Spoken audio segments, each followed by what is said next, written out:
우리 함께 나눌 말씀은 민수기 1장입니다. 47절에서 54절.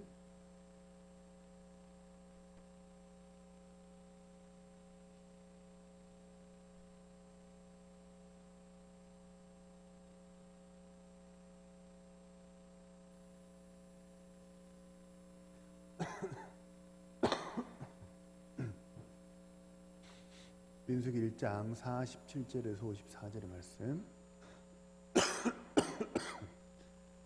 우리 한마음으로 읽겠습니다. 47절입니다.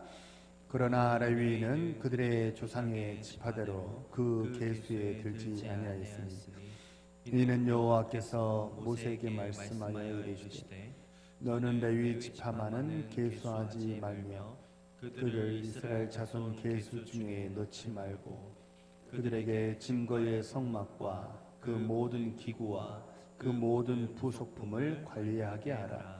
그들은 그 성막과 그 모든 기구를 운반하며 거기서 봉사하여 성막 주위에 지인을 칠지며 성막을 운반할 때에는 레위인이 그것을 걷고 성막을 세울 때에는 레위인이 그것을 세울 것이요 외인이 가까이 오면 죽일지며 이스라엘 자손은 막사를 추되 그 진영별로 각각 그 진영과 군기 곁에 칠 것이나 레위인은 증거의 성막 사방에 진을 쳐서 이스라엘 자손의 회중에게 진노가 임하지 않게 할 것이라.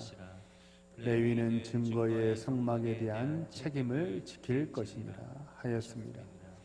이스라엘 자손이 그대로 행하되 여호와께서 모세에게 명령하신 대로 행하였더라. 아멘.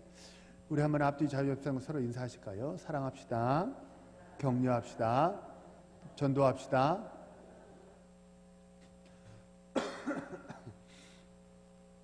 우리 열매 맺는 이 가을에 우리 성도님들도 전도 열매를 맺는 우리 동국교 모든 성도님들이 되시기를 간절히 소망합니다. 오늘은 이제 지난주 말씀과 맥락은 똑같습니다. 네, 전혀 다른 접근에서 다른 말씀으로 한번 나눠보겠습니다. 오늘은 성전이 세워져야 예수가 삽니다 라는 제목으로 말씀을 나누겠습니다. 마태복음 1장을 보면요, 예수님의, 이 땅에 태어나실 주님의 이름을 소개하는데요, 첫 번째로 소개된 주님의 이름은 예수입니다. 1장 21절에 나오죠. 예수라는 이름의 뜻은 잘 알고 계시죠. 자기 백성을 저희 죄에서 구원할 자, 이것이 예수라는 이름의 뜻입니다. 그러면 예수님을 믿습니다 라는 말은 이 이름의 뜻에 따르면 무슨 뜻이 될까요?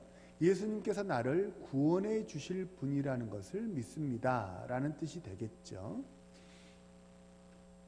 마태복음 1장에 나오는 주님의 두 번째 이름은 임마누엘입니다. 임마누엘은 1장 23절에 나오는데요, 하나님이 우리와 함께 하시다라는 뜻입니다. 그러면 마찬가지로 생각해 보세요. 내가 예수님을 믿습니다 라는 말은 임마누엘이라는 이름의 뜻에 따르면 어떤 뜻이 될까요? 하나님이 나와 함께 하심을 믿습니다 라는 말이 나는 예수님을 믿습니다 라는 말의 뜻이 되겠죠. 그러면 예수라는 이름과 임마누엘이라는 이름의 뜻을 합치면 어떻게 될까요? 그러면 주님을 믿음으로 구원받아서 하나님이 나와 함께 하심을 믿습니다 라는 말이 예수와 임마누엘이라는 이름을 합한 뜻이 됩니다. 예수님을 믿고 먼저 뭐 하는 거예요? 구원을 받는 거죠. 그리고 구원받았다는 말과 똑같은 의미가 어떤 뜻이 되는 거예요? 하나님이 나와 함께 하시다라는 거예요. 그러니까 우리가 간혹 그렇게 기도하지 않습니까? 하나님 나와 함께 해주세요. 하나님 나와 함께 해주세요 라고 기도할 때 그 말을 의미적으로 해석을 해서 하나님 이 시간 나에게 강하게 역사해 주십시오 강하게 역사해 주십시오라는 뜻으로 하나님 임재해 주십시오라고 말하면 그 말은 맞아요. 근데 하나님이 오시지 않았어요. 오셔야 될 것 같아요. 그런 의미로 하나님 내게 임하여 주시고 이곳에 임재하여 주옵소서라는 말은 사실은 이제 틀린 기도가 되겠죠. 요한복음 1장 12절은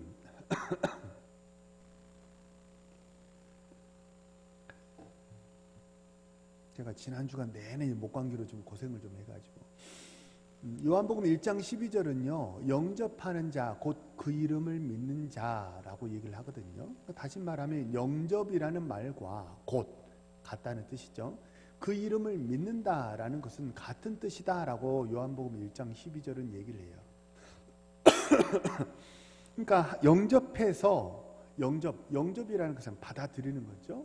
영접해서 함께하는 것과 믿는 것은 같은 거예요? 다른 거예요? 같다는 뜻이죠. 그러니까 예수님을 믿는 사람은 주님께서 그와 함께하는 줄을 믿으시기를 바랍니다. 그것이 우리의 현실이에요. 그러니까 하나님이 멀리 계셔서 내게 오셔야 되는 게 아니고 하나님이 항상 나와 함께 하시는 줄로 믿으시기를 바랍니다. 오늘 전하려는 설교의 내용이 구원이 무엇이냐, 임재가 무엇이냐, 이것을 전하려는 설교가 아니기 때문에 더 이상 더 깊게 다루지는 않겠지만요, 우리 성도님들 꼭 기억하시기 바랍니다. 내가 예수님을 믿는다라는 말과 하나님이 나와 함께 하신다는 말은 별개의 얘기고 발전적인 내용입니까? 아니면 똑같은 내용입니까? 네, 똑같은 내용이라는 거예요. 꼭 기억하시기를 바랍니다. 분명 믿기는 하는데 하나님이 나와 함께 하시지는 않는 것 같아요. 이런 신앙은 존재해요? 존재하지 않아요? 그게 존재하지 않다는 거예요. 우리가 구원의 확신, 우리도 이제 오후 예배 시간에 한번 다루기는 했는데요. 구원의 확신을 말하곤 하지 않습니까? 이 구원의 확신을 말하는데 이것을 임마누엘이라는 관점에서 보면 어떻게 되는 거예요? 구원의 확신을 다른 말로 뭐라고 말할 수 있을까요? 임재의 확신, 동행의 확신이라고 말할 수 있어요. 왜냐하면 구원받았다는 것과 임재한다는 것과 동행한다는 것은 서로 다 같은 말이기 때문에 그렇습니다.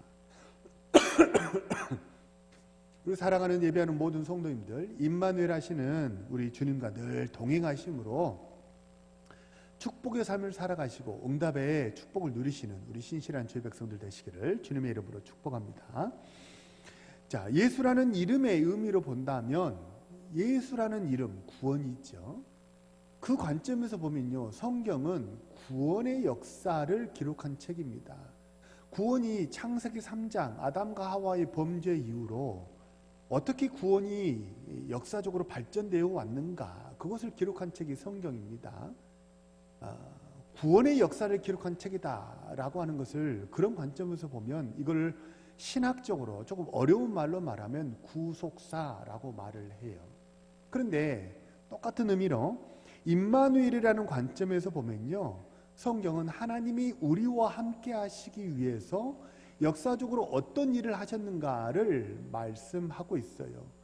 뭐 신학적인 용어는 아닙니다. 없는 말이에요. 근데 구속사와 빗대어서 이렇게 말을 한다면 그것은 동행사라 말할 수 있겠죠. 그러니까 성경은 어떤 책입니까? 예수라는 이름의 뜻대로 구원의 역사적인 사건을 기록한 책이기도 하고, 임마누엘이라는 이름대로 하나님께서 우리와 함께 하시기 위해서 어떤 일을 하셨는가, 그것을 기록한 책이라고 말씀드릴 수 있어요. 오늘 본문도 똑같은 그런 내용입니다. 53절에 보면요, 이스라엘 자손은 광야에서 진을 칠 때 레위 지파가 먼저 성막 사면에 진을 치고 그 바깥에 동서남북으로 각각 3지파씩 12지파가 진을 치게 했어요. 주보에 제가 이제 그림을 실어놨거든요. 그 그림 그대로 보면요, 동서남북에 이제 각각 3지파씩에서 성막 주변에 레위 지파가 먼저 진을 치고 그 바깥에 이스라엘 지파가 진을 치도록 그렇게 했습니다. 이것이 광야 40년 내내 지켰던 이스라엘의 진법입니다. 이스라엘은 반드시 이 진법대로 진을 쳐야 했어요. 근데 가장 여기서 중요한 것은 무엇이냐면 이스라엘의 모든 지파 한가운데 뭐가 있었다는 거예요? 성막이 있었다는 거예요. 그게 가장 중요한 점입니다. 성막은 제가 지난주에도 말씀을 드렸죠. 성막은 성전이 세워지기 전에 하나님의 임재를 위해서 만들도록 지시하신 일종의 텐트입니다.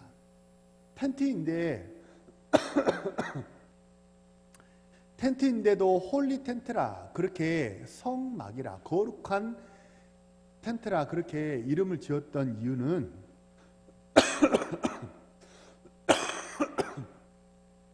하나님께서 그곳에 임재해 계셨기 때문이에요. 하나님이 그곳에 임재하셨기 때문에 거룩한 텐트라 그렇게 이름을 불렀던 것입니다. 성막을 다른 말로 회막이라 이렇게 부르기도 했거든요. 회막은 거기서 회막이라 했을 때 회는요, 모일 회자입니다. 다시 말하면 만남을 강조한 이름, 하나님과 나와 만남의 장소입니다 라는 것을 강조한 이름이 회막이고요, 하나님이 여기 계십니다 라는 임재를 강조한 이름이 성막입니다. 근데 원래부터 하나님께서 이스라엘의 한가운데 그렇게 성막에 임재해 계셨던 것은 아니었습니다. 자, 성막이 세워지기 전에는요, 시내산이 하나님의 임재의 장소였습니다. 출애굽기 3장에 보면 하나님은 모세를 시내산으로 부르셔서 거기서 출애굽에 관한 계획을 모세에게 알려주셨고, 출애굽한 이후에도 19장에 보면 시내산에서 1년 동안 하나님께서 이스라엘과 함께 하시면서 거기서 성막도 알려주시고 십계명도 주시는 것을 우리가 볼 수 있어요. 자, 성막이 만들어지기 전에는 시내산이라는 먼 곳에 하나님이 임재하셨는데요, 그 다음에 성막이 만들어진 이후에는 어땠느냐? 하나님은 성막에 임재하셨습니다. 근데 그 성막은 처음부터 이스라엘 진 중앙에 위치하지 않았어요. 출애굽기 33장 7절에 보면요, 이렇게 기록합니다. 모세가 장막을 취하여 진 밖에 쳐서 진과 멀리 떠나게 하고 회막이라 이름하였다, 이렇게 기록합니다. 다시 말하면 회막이 처음부터 이스라엘의 정중앙에 위치한 게 아니고, 회막을 처음 만들었을 때는 이스라엘 진 바깥에 그 회막을 설치하게 했습니다. 그러다가 이스라엘이 이제 약속의 땅 가나안으로 시내산에서 1년 동안 거주하고 다시 출발하려고 할 때, 그때의 성막의 위치가 어디로 바뀐 거예요? 이스라엘의 정중앙으로 위치가 바뀌어진 것입니다. 자, 점점점 이스라엘 중앙으로 오는 것을 우리가 볼 수 있죠. 그러다가 신약 시대에는 어떻게 되었습니까? 하나님의 임재가 점점점 이스라엘 중앙으로 왔다가 신약 시대 예수님께서 부활하신 이후에는 주님께서 어디 계시게 되었어요? 성도들의 마음 속으로 들어오셨죠. 아예 이스라엘 진 중앙에 위치하는 그런 정도가 아니라 각 사람 안으로 하나님께서 들어오시게 되었습니다. 그래서 고린도전서 3장 16절은 너희가 하나님의 성전인 것과 하나님의 성령이 너희 안에 거하시는 것을 깨닫지 못하느냐? 왜 하나님이 너희 안에 계시는데 그것을 아직도 알지 못하니? 라고 바울이 말하는 것을 우리가 볼 수 있습니다. 하나님의 임재가 내 안에서 이루어지니까 뭐가 된 거예요? 내가 죄인이 아니에요. 성전이 된 거죠. 그냥 텐트였는데 하나님이 임재하시니까 홀리 텐트가 된 것처럼 하나님께서 내 안에 임재하시니까 내가 뭐가 된 거예요? 성전이 된 것이죠.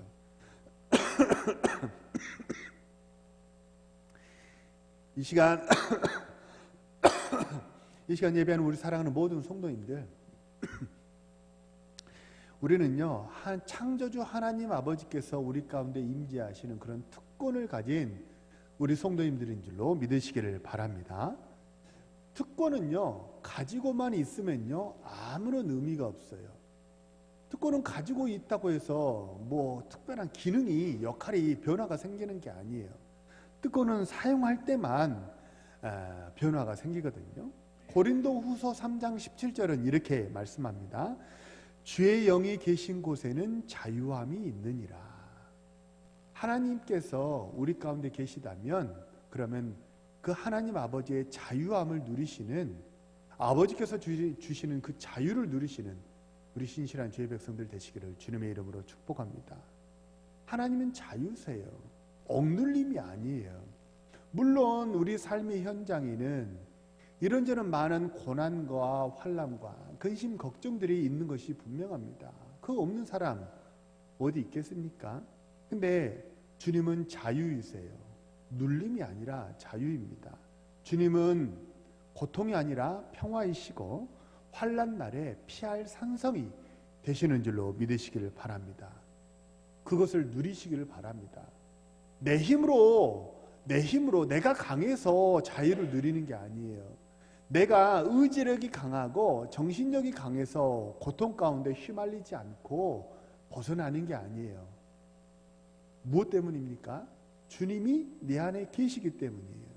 주님이 내 안에 계시기 때문에 내가 강해서 내가 지혜로워서가 아니라 주님이 내 안에 계시기 때문에 그 주님이 나에게 자유를 주시고 지혜를 주시는 줄로 믿으시기를 바랍니다.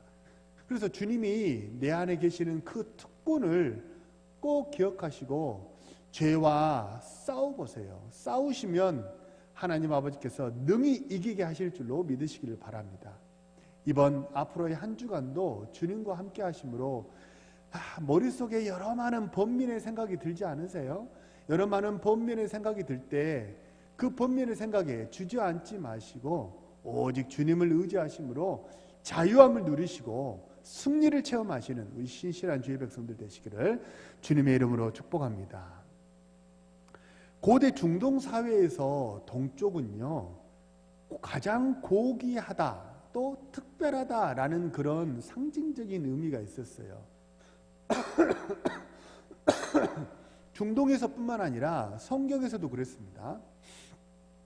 영적으로도 동쪽은요, 해가 뜨는 쪽이 동쪽 아닙니까? 그래서 성경에서도 동쪽은요, 소망을 상징하고 리더십을 상징하는 게 동쪽입니다. 그래서 성막을 보시면, 그 지도에 보시면요, 성막이 문이 어느 쪽 방향으로 나 있어요? 동쪽 방향으로 나 있습니다. 다시 말하면 성막을 들어갈 때는 어느 쪽을 보고 들어갈까요? 서쪽을 보고 들어가겠죠. 그러면 서쪽은 해가 뜨는 쪽이에요, 지는 쪽이에요? 지는 쪽이죠. 그러니까 죄를 안고 성막을 들어가기 때문에 들어갈 때는 절망을 안고 들어가지만 성막에서 제사하고 죄 용서를 받은 다음에 나올 때는 뭘 보고 나오는 거예요? 하나님이 새롭게 우리 심령 속에 부어주시는 소망을, 동쪽을 보고 나오도록 성막이 그렇게 설계가 되어 있어요.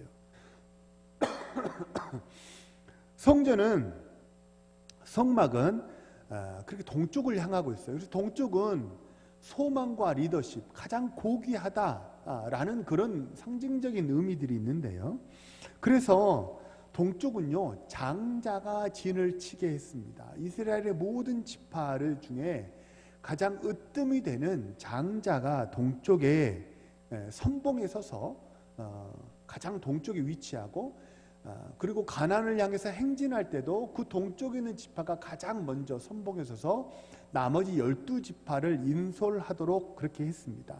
자, 그렇다면 동쪽이 장자의 자리라고 한다면 그러면 동쪽에는 어느 지파가 진을 쳐야 했을까요?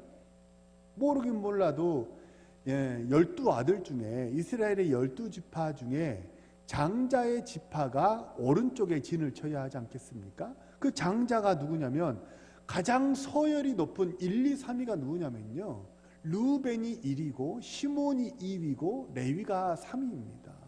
12아들 중에 서열 1, 2, 3위가 르우벤과 시므온과 레위예요. 근데 오늘 우리는 이제 민수기 1장을 살펴봤는데요. 근데 민수기 2장을 보면요, 동쪽 진에 르우벤과 시므온과 레위가 위치한 게 아니에요. 전혀 다른 지파가 배치가 됩니다. 3위, 1, 2, 3위는 전혀 다른 것으로 남진으로 배치가 되고요. 동진은 누가 배치가 됐냐면 가장 으뜸이 되었던 유다 지파가 가장 먼저 그곳에 배치가 됩니다. 예상외로 유다, 이사갈, 스불론 이 세 지파가 동진에 배치가 되거든요. 좀 이상하지 않으세요? 원래는 장자가 서야 하는 자리인데 유다가 선 거죠. 왜냐하면 르우벤과 시므온과 레위가 근친 상간을과 집단 학살과 같은 그런 중한 죄를 범했기 때문에 하나님께서 어떻게 하셨냐면 장자의 권세를 빼앗으셨어요. 그리고 너희는 이스라엘 중에서 흩어지리라 라고 큰 죄를 범한 이들에게 하나님이 저주하셨습니다. 그래서 르우벤은 장자의 직분을 빼앗겨 버렸고 시므온은 차자의 직분을, 그리고 레위도 서열 3위의 직분을 각각 다 빼앗겨 버렸습니다. 정말 큰 저주를 받게 된 거죠. 이들은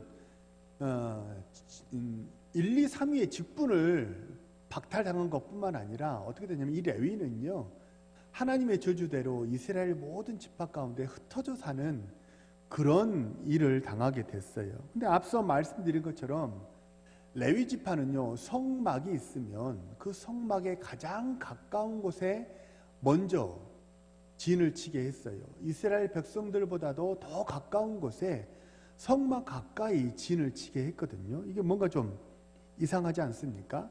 흩어져야 되는데, 저주를 받았으면 멀리 떨어져야 되는데 성막 가장 가까운 곳에 진을 쳤을 뿐만 아니라 우리가 잘 아는 바대로 성막에서 드리는 제사, 가장 거룩한 일을 담당하는 그런 지파가 된 것이 레위라는 거예요. 자, 르우벤과 시므온은 여전히 똑같습니다. 장자와 차자의 직분을 빼앗겼거든요. 그러니까 르우벤과 시므온에게는 그 저주가 여전히 효력이 발생했음에도 불구하고 레위는 그 저주의 효력이 상실이 되어버렸어요. 저주가 지워져 버린 거죠. 왜 그랬을까요? 왜 레위만 저주가 사라져 버린 걸까요? 그것은 이제 시내산 사건과 연결이 되어 있는데, 출애굽기 32장에 보면요, 모세가 시내산에서 십계명을 받는 동안 이스라엘 백성들이 산 아래서 금송아지를 만들어서 우상을 섬기지 않습니까? 그때 모세가 내려와서 여호와의 편에 설 자가 누군지 일어서라, 여호와의 편에 설 자는 내게로 나오라 라고 했을 때 누구만 나왔어요? 레위 지파만 일어섰어요. 그래서 레위 지파는 사실은 저주받은 지파였지만 자기 자신이, 그 레위 지파가 스스로 다시 내가 하나님 편에 서겠다라고 결단하고 순종하니까 어떻게 되었습니까? 그 저주가 사라져버린 거예요. 그 저주가 사라져버리고 가장 거룩한 일을 담당하는 그런 지파로 바뀌어버렸다는 거예요. 자, 앞서 말씀드린 대로 레위 지파는 세겜성에 있는 모든 사람들을 다 집단 학살할 정도로 칼을 잘 쓰는 사람들이었습니다. 레위는 칼을 잘 쓰는 사람들이었는데요, 그 칼 쓰는 재주가 자신의 분노와 욕심을 채우기 위해서 사용될 때는 뭐가 됐어요? 죽이는 칼이 되었습니다. 사람을 죽이고 그 화가 나에게 미치게 하는 저주받은 무기가 되었어요. 근데 거꾸로 반대로 그들이 스스로 결단하고 하나님의 편에 섰을 때 레위가 쓰는 칼은 어떤 칼이 되었습니까? 죄를 도려내고 악을 잘라내는, 죽이는 칼이 아니라 살리는 칼이 되었고, 부정하게 하는 칼이 아니라 거룩을 도모하는 그런 칼이 되었어요. 그래서 그 칼 쓰는 재주로 성막에서 제사하는 모든 짐승들의 각을 뜨고 제사할 수 있도록 짐승을 해치하는 그런 일들을 레위가 하지 않습니까? 똑같은 재주입니다. 똑같은 칼 쓰는 재주예요. 근데 그게 나를 위해서 쓰느냐 하나님을 위해서 쓰느냐, 그것에 따라서 죽이는 도구가 되기도 하고 살리는 도구가 되기도 하고 부정하게 하는 무기가 되기도 하고 반대로 거룩하게 하는 그런 무기가 되기도 한다는 거예요. 아주 오래전에요. 혹시 들어보셨습니까? 강하게 흐르는 저주를 끊어라 라는 책이 대한민국을 휩쓸 때가 있었습니다. 정말 대한민국 성도들은 이 책을 거반 다 읽었을 정도로 이렇게 읽지는 않았더라도 이 책의 제목 정도는 다 들었을 정도로 대한민국에 유행했던 그런 책이 있었어요. 제가 설교를 준비하면서 인터넷에 찾아보니까요. 정말 너무나 우스웠어요. 이 책이 나온 지가 20년도 더 됐거든요. 근데 아직도 이 제목을 가지고 설교하는 영상들이 유튜브에 올라와 있더라고요. 정말 이런 주제로 설교하는 이단들이 아직도 있습니다. 자, 이 책에 따르면요, 가문에 흐르는 저주가 있다는 거예요. 각 성도들의 가문에 흐르는 저주가 있다는 거예요. 그래서 어떤 성도는, 어떤 가문은 유독 알코올에 약합니다. 그래서 그 집안은 계속 알코올 중독자가 나온다는 거예요. 어떤 집안은 계속 교통사고가 나고요. 어떤 집안은 계속 암에 걸린다는 거예요. 그래서 어떻게 해야 된다는 거예요? 그 가게 흐르는 저주가 있기 때문에 그 가게 흐르는 저주를 끊어야만, 그래야만 어떻게 된다는 거예요? 더 이상 불행한 일이 우리 자손들에게 미치지 않는다. 이게 이제 그 책의 내용입니다. 어떻게 들리세요? 그럴듯하지 않습니까? 대한민국 사람들이 좋아할 만한 내용을 다 넣어놨어요. 이제 몇 해 전에 극장에서 개봉했던 신과 함께라는 영화를 혹시 보시거나 들어보신 적 있으시죠? 요즘엔 TV에서도 많이 하더라고요. 제가 신과 함께라는 영화를 이제 보고 나서 제가 이 영화는 대박 터지겠다고 제가 생각을 했어요. 왜냐하면 대한민국 사람들이 좋아하는 내용은 다 넣어놨어요. 효, 환생, 인과응보, 대한민국 사람들이 좋아하는 요소를 그 영화 속에 다 집어넣었기 때문에 그래서 말 그대로 신과 함께 1편이 대박을 치지 않았습니까? 이 책도 마찬가지입니다. 대한민국 사람들이 좋아하는 내용을 다 넣어놨어요. 유교, 그리고 무속신앙, 그리고 기독교, 이것을 절묘하게 짬뽕시켜 놓은 이야기가 강하게 흐르는 저주를 끊어라 라는 내용입니다. 자, 결론을 말씀드리면요, 강하게 흐르는 저주 따위는 존재하지 않는 줄로 믿으시기를 바랍니다.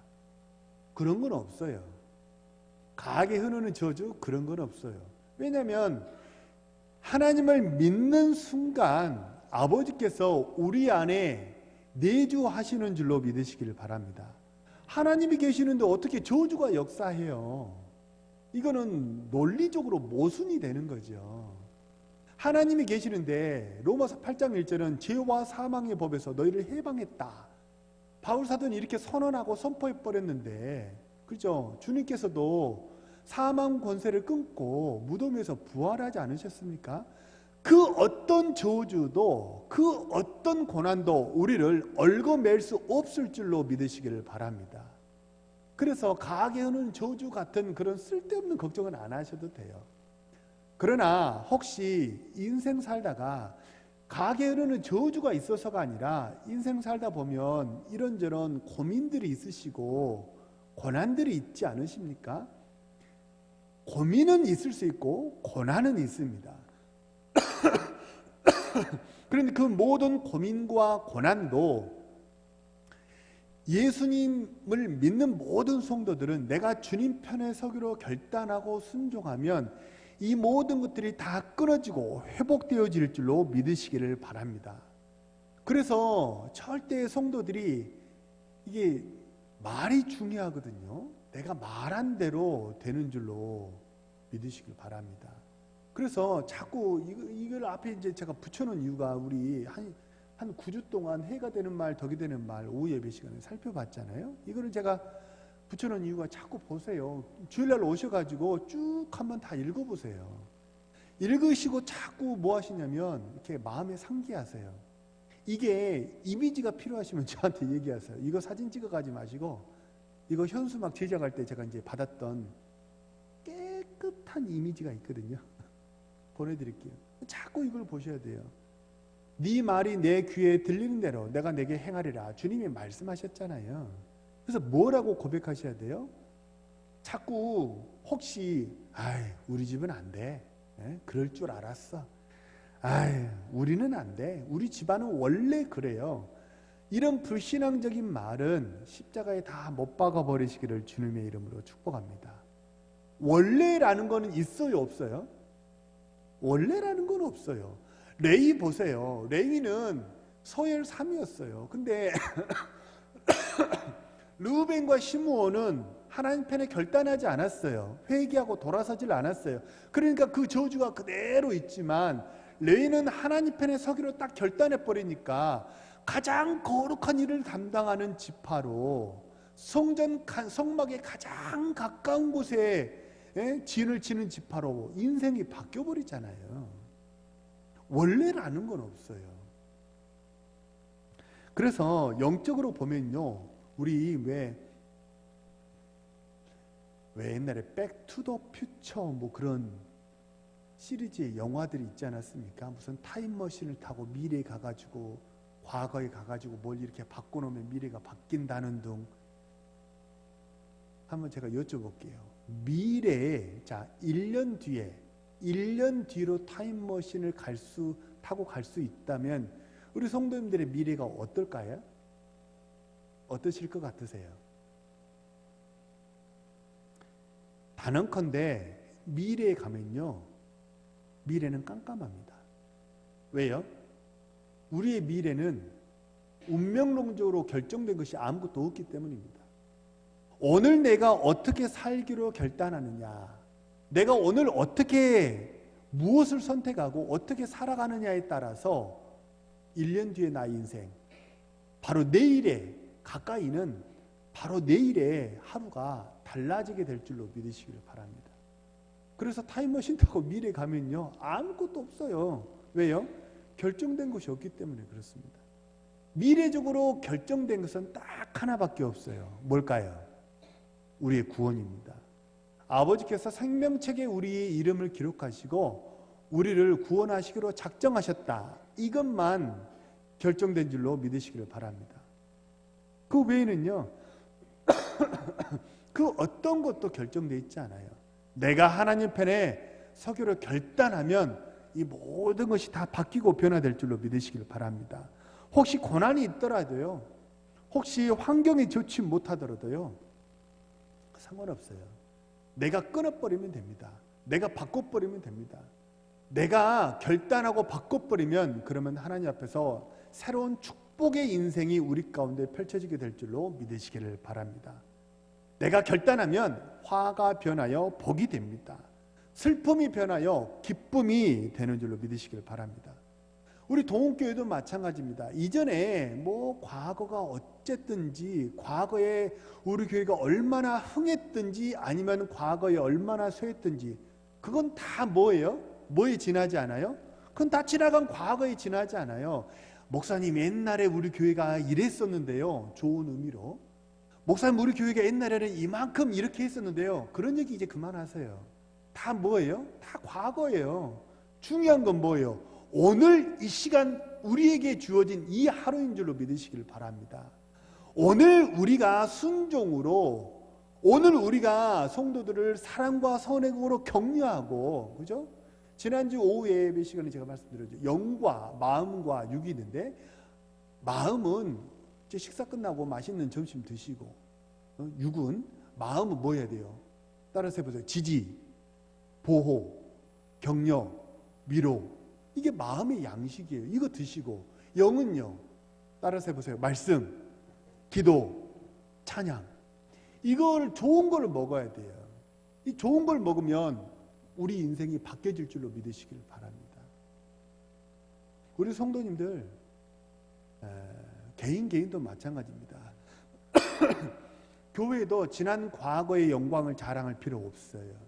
지난 과거의 수치 때문에 부끄러워할 필요 없어요. 내가 지금 주님을 믿고 순종하면, 내가 순종의 종자씨를 지금 심으면, 그러면 내일 인생이 바뀌어지는 것처럼 우리 성도님들 가정도 지난 과거에 얼마나 흥했든지, 과거에 얼마나 충만했든지, 얼마나 쇠했든지 그 상관없어요.